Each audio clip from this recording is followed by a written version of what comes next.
मेरे साथ बोलिए, भारत माता की। अरे भाई, क्या हो गया है आप लोगों की आवाज को? तेलंगाना के निजाम को बदलना है या नहीं बदलना है? जोर से बोलो, बदलना है या नहीं बदलना है? तो मेरे साथ दोनों हाथ उठाइए, परिवर्तन के संकल्प की मुट्ठी बींचिए और प्रचंड आवाज से बोलिए, भारत माता की, भारत माता की। मंच पर उपस्थित भारतीय जनता पार्टी के प्रदेश अध्यक्ष श्रीमान बंडी संजय कुमार जी, हमारे प्रभारी और राष्ट्रीय महासचिव श्री तरुण चुग जी, मेरे मित्र और केंद्र के पर्यटन और सांस्कृतिक मंत्री भाई किशन रेड्डी जी, भारतीय जनता पार्टी की राष्ट्रीय उपाध्यक्ष बहन डी के अरुणा जी, डॉक्टर के लक्ष्मण जी, हमारे वरिष्ठ नेता तेलंगाना के ही श्री पी मुरलीधर राव जी, श्रीमान सुधाकर रेड्डी जी, श्री जितेंद्र रेड्डी जी, श्रीमती विजया शांति जी, श्री अटेला राजेंद्र जी, श्री टी राजा सिंह जी, श्री धर्मपुरी अरविंद जी, डॉक्टर जी मनोहर रेड्डी जी, और आज परिवर्तन की इस प्रचंड सभा के अंदर आए हुए प्यारे भाइयों बहनों माताओं और मेरे जिगर के टुकड़े जैसे युवा मित्रों, आज मैं कई दिनों से हमारी यात्रा को फॉलो कर रहा हूं। मैंने अभी बंडी संजय कुमार जी का भाषण सुना, मुझे लगा कि मुझे आने की कोई जरूरत नहीं है, केसीआर को हटाने के लिए संजय कुमार अकेला काफी है। भाइयों बहनों, ये यात्रा एक पार्टी को निकाल कर दूसरी पार्टी को बिठाने की यात्रा नहीं है। ये यात्रा किसी को मुख्यमंत्री बनाने की यात्रा नहीं है। ये यात्रा कोई राज्य के अंदर भारतीय जनता पार्टी की सरकार बनाने की यात्रा नहीं है। ये जो यात्रा है, ये तेलंगाना के दलित, आदिवासी, पिछड़ा वर्ग के लोग, किसान, महिला और युवा के कल्याण की यात्रा है। ये यात्रा हैदराबाद के निजाम को बदलने की यात्रा है। आप समझ रहे हैं ना मैं क्या कह रहा हूं? तेलंगाना में निजाम बदलना है या नहीं बदलना है? जोर से बोलिए, बदलना है या नहीं बदलना है? ये यात्रा उनको श्रद्धांजलि की यात्रा है जिन्होंने रजाकारों से अपने तेलंगाना राष्ट्र को मुक्त कराकर भारत मां के आंचल में लाने का काम किया था। ये यात्रा उनके खिलाफ है जो आज भी रजाकारों के प्रतिनिधि की गोदी में बैठे हैं, उनके खिलाफ। ये यात्रा उस मानसिकता के खिलाफ है जो परिवारवाद को चलाती है। मेरे बाद मेरा बेटा, बेटा न बने तो बेटी, ये बात लोकतंत्र के अंदर जो प्रस्तावित करना चाहते हैं, इसके खिलाफ ये यात्रा है। ये यात्रा अरबों खरबों का भ्रष्टाचार करने वाली टीआरएस पार्टी को उखाड़ कर फेंकने की यात्रा है। ये यात्रा दलितों और आदिवासियों के साथ वादा खिलाफी करने वाली टीआरएस पार्टी को उखाड़ फेंकने की यात्रा है। और ये यात्रा तेलंगाना विमोचना दिन को मनाने का वादा कर कर मजलिस के डर से डर जाने वाले मुख्यमंत्री चंद्रशेखर राव को उखाड़ कर फेंकने की ये यात्रा है मित्रों। और इसीलिए मैं यात्रा के अंदर आया हूं। मैं जब यहां आया हूं तब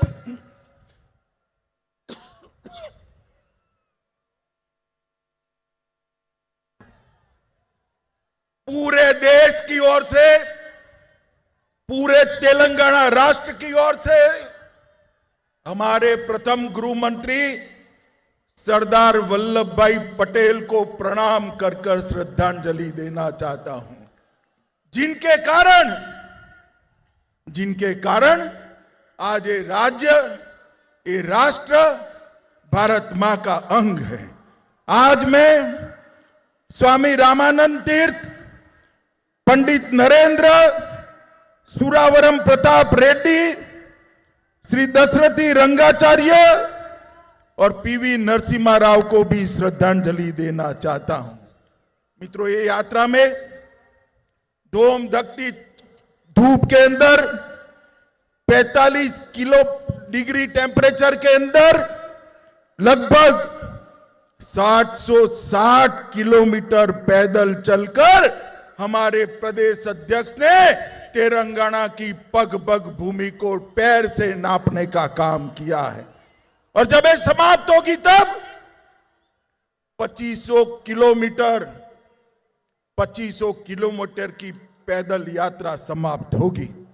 मित्रों, आज हमने इस प्रजा संग्राम यात्रा में भाग लेने के लिए एक मिस कॉल सबको देना है।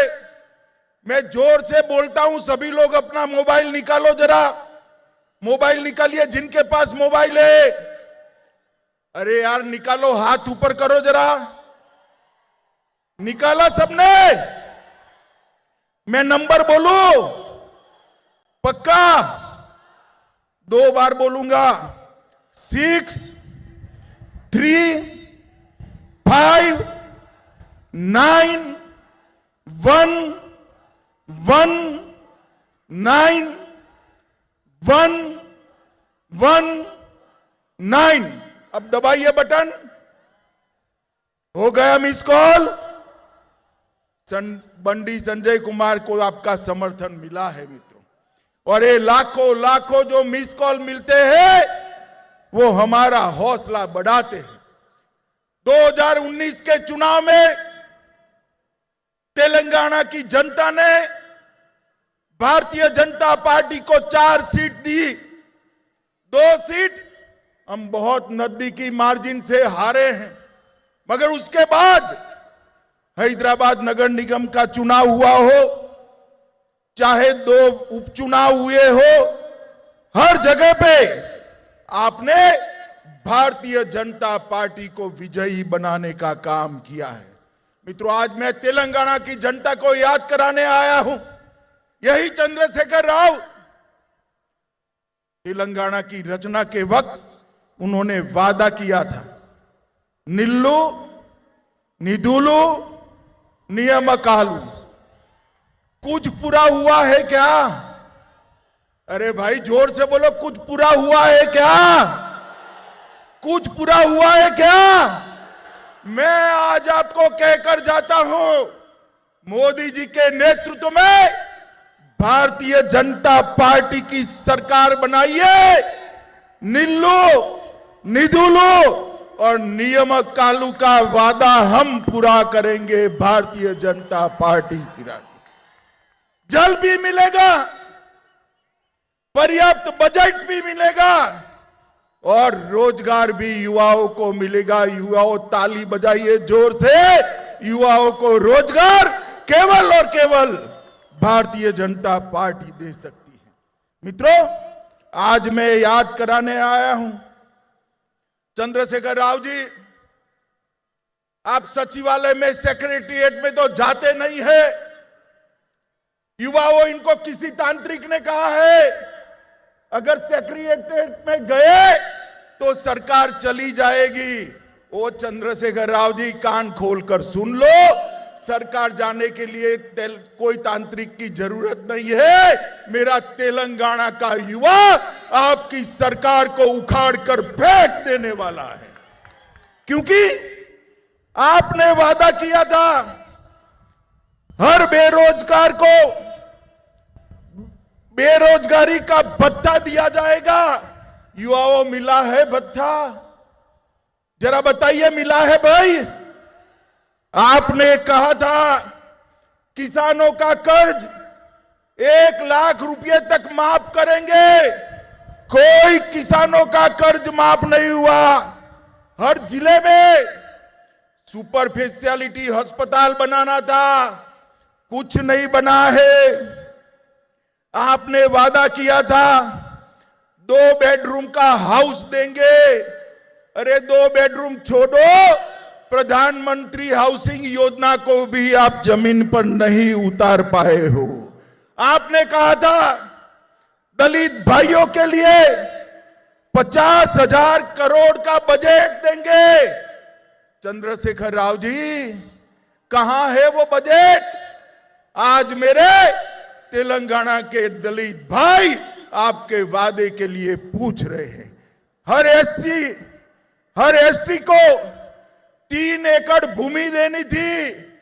3 एकड़ क्या, 30 सेंटीमीटर भूमि भी आपने नहीं दी है। आपका वादा आज आपको याद कराने के लिए मैं आया हूं। बीसी कल्याण के लिए, पिछड़ा वर्ग बैकवर्ड क्लास के लिए हर साल 1,000 करोड़ देना था। जरा 100 करोड़ भी दिया हो तो आप हिसाब किताब कल की प्रेस कॉन्फ्रेंस में करिएगा। शिक्षकों की भर्ती, प्राध्यापकों की भर्ती आप शायद भूल ही गए हैं। हैदराबाद में 4 सुपर स्पेशलिटी अस्पताल बनाना था, वो भी नहीं बने। उल्टा उस्मानिया और गांधी अस्पताल की हालत आपने खस्ता हालत कर दी। आपने कहा था 73वें संशोधन को लागू कर पंच सरपंच को अधिकार देंगे, मगर आपको लगता है कि पंच सरपंच का मतलब बेटा और बेटी होता है। आपने आपके बेटे और बेटी को अधिकार दिया, पंच सरपंचों को अधिकार देने से आप भूल गए हैं। मित्रों, इस तरह से वो एक भी वादा पूरा नहीं कर पाए। मैंने मेरे जीवन में 13 साल का था तब से सार्वजनिक जीवन में हूं, 57 साल हो गए। मेरे जीवन में इतनी निकम्मी और भ्रष्टाचारी सरकार मैंने मेरे जीवन में नहीं देखी है। मित्रों, ये निकम्मी और भ्रष्टाचारी सरकार है। तेलंगाना का युवा आगे आए, भारतीय जनता पार्टी के साथ जुड़े और उखाड़ कर फेंक दो इस सरकार को, तब जाकर आगे किसी को भी मालूम पड़ेगा वादा खिलाफी नहीं कर सकते। मित्रों, लोगों का ध्यान भटकाने के लिए अभी कहते हैं मोदी सरकार बॉइल्ड चावल नहीं खरीदती है। चंद्रशेखर राव जी, पूरी दुनिया को आप उल्टा पुल्टा समझा लोगे क्या?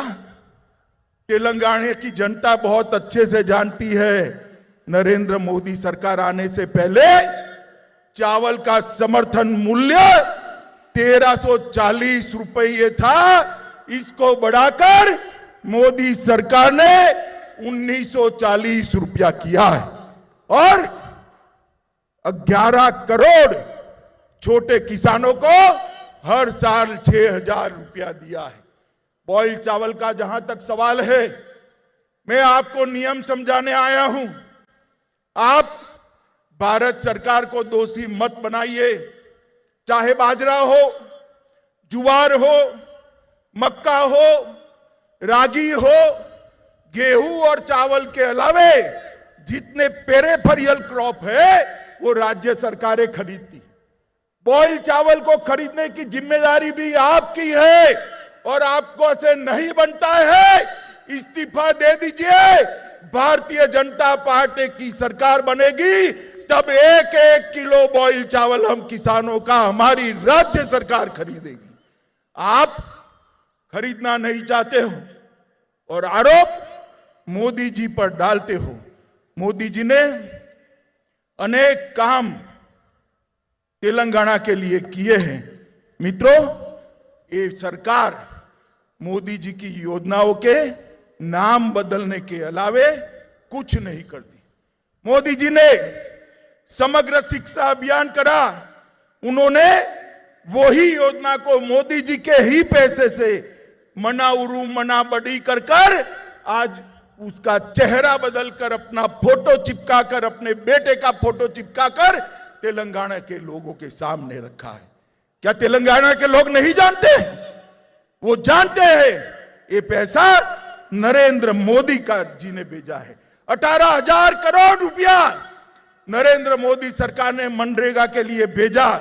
आपने उसको हरित हरम कार्यक्रम का नाम देकर आपकी और आपके बेटे की फोटो चिपका दी। क्या तेलंगाना की जनता नहीं जानती है?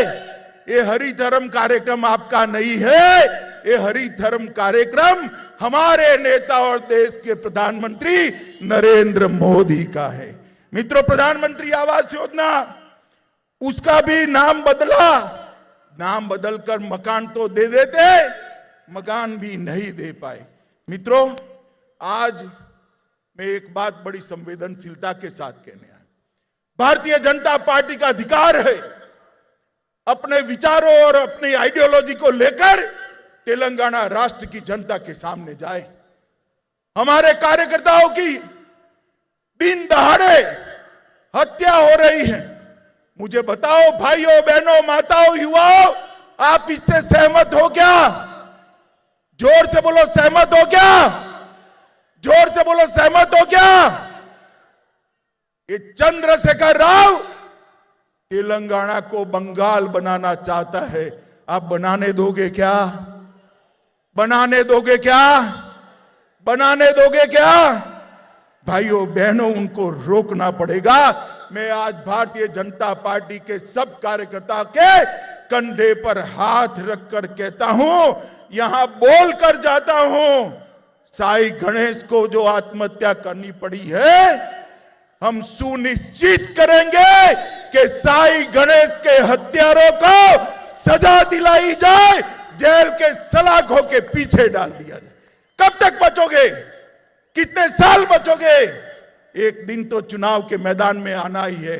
और चंद्रशेखर राव जी, मैं आज कहकर जाता हूं, हर रोज 5 स्टार फार्म हाउस में बैठकर योजना बनाते हो कि चुनाव जल्दी करा देंगे, जल्दी करा देंगे। अरे जल्दी क्या, कल करा दो। भारतीय जनता पार्टी तैयार बैठी है। हार आपकी हार सामने की दीवार पर लिखी हुई सी निश्चित मैं पढ़ पाता हूं। मित्रों, भारतीय जनता पार्टी ने तैयार रहना चाहिए। मित्रों, आप मुझे बताओ, मोदी जी ने कश्मीर से धारा 370 हटाई, अच्छा किया या बुरा किया? अरे जोर से बोलो, उसको सुनाई पड़े ऐसे। ये मजलिस वालों के डर से चंद्रशेखर राव धारा 370 हटाने का विरोध करते थे। करना चाहिए क्या? करना चाहिए क्या? अरे हम मजलिस से भी नहीं डरते और आपसे भी नहीं डरते चंद्रशेखर राव। मोदी जी ने 5 अगस्त 2019 को धारा 70 को उखाड़ कर फेंक दिया और आज कश्मीर भारत माता का अभिन्न अंग बना हुआ है। मुझे बताओ भाइयों बहनों, ये चंद्रशेखर राव ने जब आंदोलन चल रहा था, तेलंगाना विमोचन दिन मनाने का वादा किया था या नहीं किया था? जोर से बोलो, किया था या नहीं किया था? मनाया क्या? मनाया? मनाएंगे भी नहीं, क्योंकि मजलिस से डरते हैं। वो मजलिस की गोदी में बैठे हुए, गोदी में। मगर युवाओं, आप में दम है, आप में जोश है, आप में ताकत है। मजलिस और चंद्रशेखर राव दोनों को एक साथ उखाड़ कर फेंक दीजिए। हम तेलंगाना विमोचन दिन मनाएंगे, हम किसी से नहीं डरते। भारतीय जनता पार्टी मानती है कि निजाम और रजाकारों के अत्याचार से जिस दिन तेलंगाना को मुक्ति मिली, वो दिन न केवल तेलंगाना, न केवल निजाम का शासन कर्नाटक और महाराष्ट्र, पूरे देश के लिए ऐतिहासिक दिन है मित्रों, पूरे देश के लिए ऐतिहासिक दिन। और ये मनाने का काम हम करेंगे मित्रों। ये टीआरएस की सरकार का निशान क्या है? गाड़ी है ना? गाड़ी है या नहीं है? मोटर है या नहीं है? अरे समझ रहे हो या नहीं समझ रहे हो? है ना? गाड़ी का स्टीयरिंग मालिक के हाथ में होता है या ड्राइवर के हाथ में होता है ना? हाँ या ना बोलो भाई, होता है ना? मगर ये टीआरएस की गाड़ी का स्टीयरिंग ओवैसी के हाथ में है। आपको मंजूर है? आपको मंजूर है ऐसी सरकार? तो ये सरकार बदलने के लिए हमें संघर्ष यात्रा लेकर निकले हैं मित्रों। केसीआर ने पूरे राज्य को कर्ज में डुबा कर रखा है और कहते हैं कि हमें और कर्जा चाहिए। क्यों भाई? बेटे बेटी की भलाई के लिए? न जाने कितने स्कैम आपने किए हैं, मगर आपका पेट अभी भी नहीं भरता है मित्रों। मैं आपको बताने आया हूं, तेलंगाना सरकार ने ढेर सारी केंद्रीय योजनाओं को इंप्लीमेंट नहीं किया है। मोदी जी ने देश के 60 करोड़ गरीबों के लिए आयुष्मान भारत योजना की है, मगर तेलंगाना राज्य उसका 100% अमल नहीं करता है। मुझे बताओ, तेलंगाना राज्य के आदिवासी गरीब मिडिल क्लास के लोगों को 5 लाख तक का आयुष्मान भारत का स्वास्थ्य का फायदा मिलना चाहिए या नहीं मिलना चाहिए? जोर से बोलो। ये रोक कर बैठे। प्रधानमंत्री फसल बीमा योजना ये रोक कर बैठे। प्रधानमंत्री आयुष्मान भारत योजना ये रोक कर बैठे हैं। प्रधानमंत्री मातृवंदना योजना ये रोक कर बैठे हैं। प्रधानमंत्री अन्न कल्याण योजना, पूरा अनाज मोदी जी प्रति व्यक्ति प्रति माह 2 साल से 5 किलो अनाज मुफ्त में भेज रहे हैं और 5 किलो अनाज 2 रुपये में भेज रहे हैं। उसके पर अपना और अपने बेटे बेटी का फोटा लगा दिया है। वो समझते हैं कि तेलंगाना के लोग नहीं जानते हैं, मगर उनको मालूम नहीं है। आपको अब सब पहचान चुके हैं। चंद्रशेखर राव जी सिंचाई परियोजनाएं, पालामारू रंगारेड्डी लिफ्ट इरिगेशन योजना, दिंदी लिफ्ट सिंचाई, Rajolibanda diversion scheme, Nettempadu project, एक केंद्र ने मंजूर तो किए, मगर उनको कोई इंटरेस्ट नहीं है, क्योंकि इसमें उनको कॉन्ट्रैक्टर अपना नहीं रख पा रहे हैं, इसलिए इरिगेशन का काम नहीं करते। केंद्र सरकार ने हैदराबाद में एक साइंस सिटी दिया है, सिर्फ 25 एकड़ भूमि देनी है, मगर नहीं देते हैं। साइंस सिटी अटकी हुई है। वारंगल जिले में सैनिक स्कूल के लिए 2017 से केंद्र सरकार ने पत्र भेजा है, मगर सैनिक स्कूल नहीं करते हैं मित्रों। फिर भी इतनी कठिनाइयों के बावजूद भी मोदी जी ने 8 साल में तेलंगाना के विकास के लिए 2,52,202 करोड़ रुपया दिया है। मैं फिर से बोलता हूं, 2,52,202 करोड़ रुपीस मोदी जी ने तेलंगाना के विकास के लिए। आप गुमराह मत करिए चंद्रशेखर राव जी, ये सूची में बंडी को देकर जाता हूं, कल वो प्रेस में ये पूरा लिस्ट आपको पढ़ने के लिए भेज देंगे।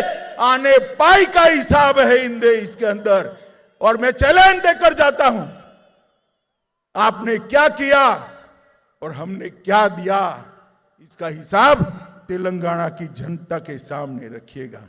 रामागुंडम फर्टिलाइजर फैक्ट्री 6400 करोड़ रुपया मोदी जी ने दिया। राष्ट्रीय राजमार्गों को 5000 किलोमीटर क्रॉस करा दिया। 4 लेन फ्लाईओवर 187 करोड़ रुपया दिया। लगभग 8000 करोड़ से क्षेत्रीय रिंग रोड बनाया। प्रधानमंत्री ग्रामीण सड़क योजना के तहत गांव के 2300 किलोमीटर के 1700 करोड़ रुपए के खर्च से रोड बनाए। रेलवे में हमने 4200 करोड़ रुपया खर्च किया और मिशन भगीरथ योजना के तहत 2500 करोड़ रुपया दिए। मित्रों, बहुत बड़ी सूची है, कल बंदी जी देंगे। मैं अंत में इतना ही कहना आया हूं मित्रों, आज मैं घोषणा कर जाता हूं कि भारतीय जनता पार्टी की एक सरकार चुनाव में बना दीजिए। चंद्रशेखर राव को ऐसा है कि हम चाल चलेंगे, चुनाव जल्दी करा देंगे। भैया चंद्रशेखर राव, हम भी चुनाव की ही राख दे दिख रहे हैं, कल ही घोषणा कर दो। आप कल ही घोषणा कर दो। ये निश्चित है भारतीय जनता पार्टी की सरकार बनेगी और भारतीय जनता पार्टी की सरकार बनने के बाद 1-1 किलो बॉइल्ड राइस हम परचेज भी करेंगे और किसानों को मदद भी करेंगे। इसके साथ साथ जो धर्म के आधार पर माइनॉरिटी का रिजर्वेशन करा है, जिसके कारण एससी, एसटी और ओबीसी के रिजर्वेशन में कटौती आपने की है, हम माइनॉरिटी के रिजर्वेशन को समाप्त कर एससी, एसटी और ओबीसी के रिजर्वेशन को बढ़ा देंगे। माताओं, भाइयों और बहनों, ये परिवारवादी सरकार, ये भ्रष्टाचारी सरकार, ये तंत्र मंत्र के आधार पर चलने वाली सरकार तेलंगाना का भला नहीं कर सकती। नरेंद्र मोदी जी, जिन्होंने पूरे देश के अंदर विकास की एक लहर फैलाई है, 8 साल के अंदर भारत का डंका पूरे विश्व के अंदर बजाने का काम हमारे नरेंद्र मोदी जी ने किया है, जिन्होंने भारत को सुरक्षित किया है, कोरोना के खिलाफ सफल लड़ाई लड़ी है, करोड़ों करोड़ों लोगों का टीकाकरण करा है, स्टार्टअप की शुरुआत की है, किसान, दलित और आदिवासियों के लिए, युवाओं के लिए ढेर सारे कार्यक्रम ले आए हैं। मोदी जी के नेतृत्व में यहां पर डबल डेकर सरकार बनानी है। मित्रों, डबल डेकर सरकार समझ रहे हो ना? एक सरकार तो आपने बनाई है मोदी जी की, दूसरी बनाई है तेलंगाना में भारतीय जनता पार्टी की। ये दोनों सरकार बनाकर सुरक्षित और समृद्ध तेलंगाना का वादा हम पूरा करेंगे।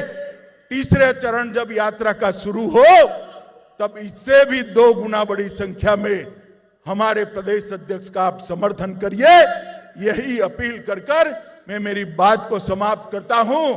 मेरे साथ जल्दी चुनाव करते हुए चंद्रशेखर राव को डर लगे, इतनी बड़ी आवाज से भारत माता का नारा लगाना है। मेरे साथ दोनों हाथ खड़े करिए, अंत तक सभी लोग खड़े करें, दोनों हाथ उठाइए, परिवर्तन के संकल्प की मुट्ठी बींचे और प्रचंड आवाज से बोलिए, भारत माता की, भारत माता की, भारत माता की। वंदे वंदे वंदे